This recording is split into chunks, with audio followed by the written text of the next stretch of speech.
Question: what do the hostile alien races want?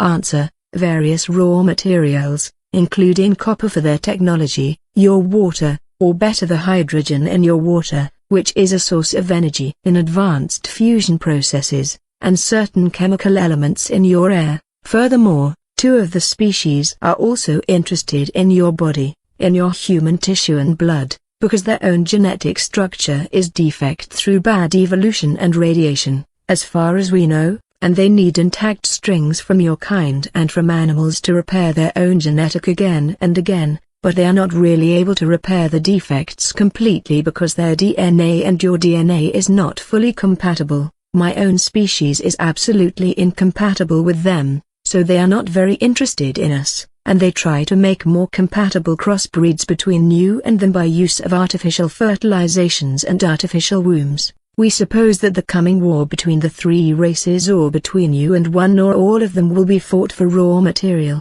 hydrogen, air and DNA. Question: is this the reason for the abductions?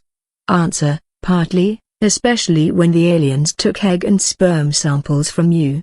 Sometimes the abductors belong to another and more advanced race and they just want to study your body and your mind, which is more interesting for some of them than your solid body, as you would study a primitive animal. As I have said, 3 alien species are hostile, and this means that they do not care for your fate or for your life, and people who were abducted by them came very rarely back alive. If someone is able to report about an abduction, it means in my opinion that he or she has not met one of the aggressive species, or that he or she is a very, very lucky human to be alive. Advanced and friendly races also took sometimes egg and sperm samples, but... Question: you've said there are only 14 species active on Earth. But why describe people who saw alien beings, so many different and bizarre types of them? Answer: I think I have already answered to this question. As I have said, most of the alien races have much more advanced mind abilities than you or even me. There is just one alien race completely without such abilities.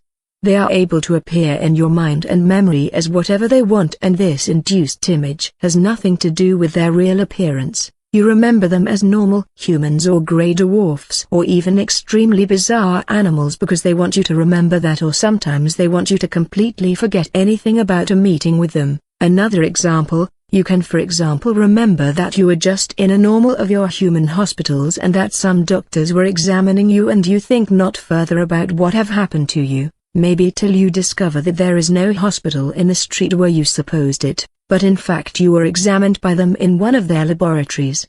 You can't rely on your mind in this case. They appear in different shapes to you to confuse you and to make so-called abduction witnesses who are able to remember the events, or who believe they are able to remember, ridiculous in the public, and as far as we know, they are successful. Believe me, there are only 14 alien species on this planet and only 8 of them abduct humans at the moment, again as far as we know. In addition, not every one of your abductees is one, and some of the aliens in their reports are really just imagination or lies. Question: how can we protect us against this influence on our mind? Answer: I don't know. I doubt you can, because your mind is like an open book to read and write for nearly every species I know. This is partly the guilty of the Elohim themselves, because they had constructed, or better misconstructed, partly intentionally, your mind and your consciousness without real protection mechanisms. If you are aware that someone tries to manipulate your mind, you can only concentrate on that suspicion and try to analyze every one of your thoughts and memories. Very important, don't close your eyes. This would lead to a different form of brain waves which are more easy to access. And don't sit or lay down to rest. If you stay awake during the first minutes, you can maybe try to filter the other thoughts and waves in your brain, and the inducer will give up after some minutes if he or she is not successful, because it will start to hurt his or her own brain. This is very difficult and certainly painful, and it can harm you, so better don't try to resist, but it would be the only possibility you have. However, you can try this only with a more weaker species. Question: what do you mean with one species comes from a very different plane? Answer: before I can explain that correctly to you, you must be able to understand the universe, and this would mean a maybe useless teaching of your mind. including the remove of some barriers, of many weeks, and with teaching I mean not only teaching by words. I have said this with your word plain or level because you have again no better word in your vocabulary, and dimension would be in this case absolutely wrong. It's rather wrong even for another bubble, because a dimension can't exist without planes. If you would be a species living in another or over the plane, and if you would be furthermore able to enter planes without technology so that your body is not made of that kind of matter, then you would be the mightiest being you can imagine. This very advanced race I've mentioned had developed outside of here, and they've evolved in fact over billions of years. They would be able to destroy all of you and us and everything with just a single thought. We were in contact with them only 3 times in our whole history, because their interest in your planet is different from that of all other races. They are definitely no danger for you or us. Question: what will happen when the war begins? Answer: this is difficult to answer. It depends on the enemy race and on their tactic.